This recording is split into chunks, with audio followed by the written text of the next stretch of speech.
Campfire stories from the Dying Embers universe. Dragons, aliens, and things that go boomp in the night. Seeds Time, Part 1. No.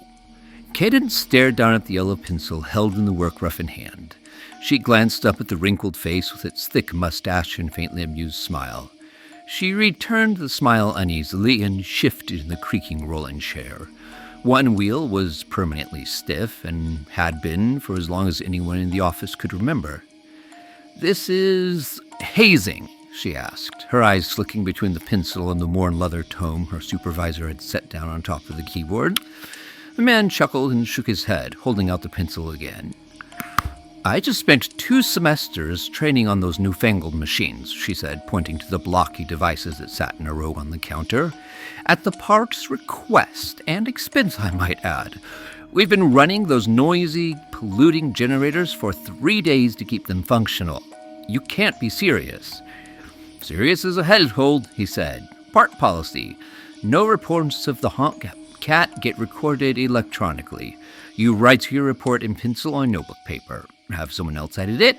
Then you'll write the final product in the official archive." He tapped the leather tome.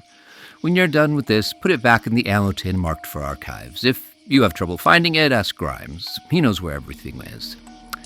"What is the point of spending thousands of dollars on these things?" Cadence demanded, jabbing a finger at the keyboard. "And hours of training if we don't trust them enough to actually use them."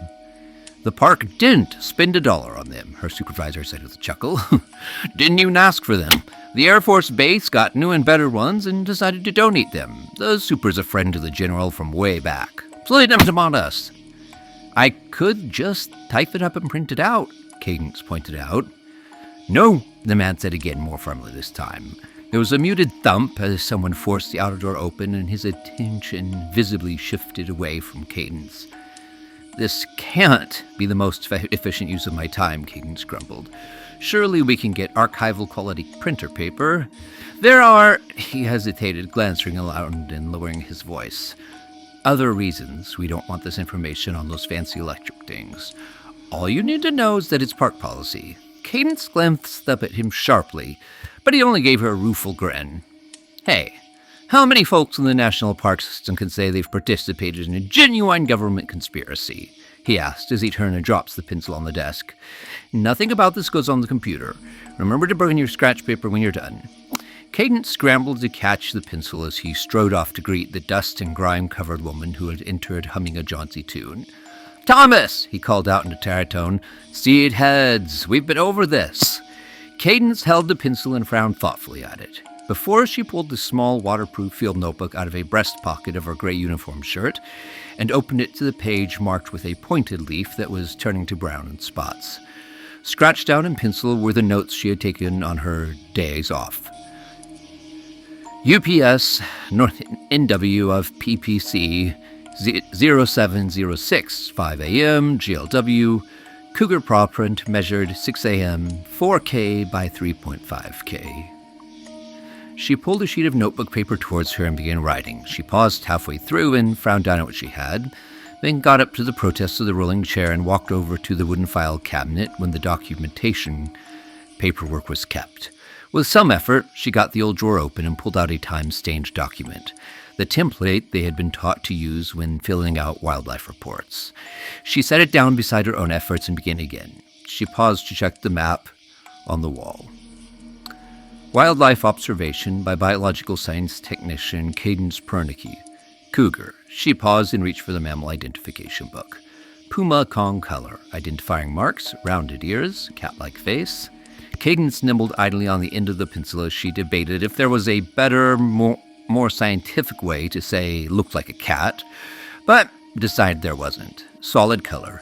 She hesitated and took a deep breath before gritting her jaw and continuing to write to the pencil, digging into the paper.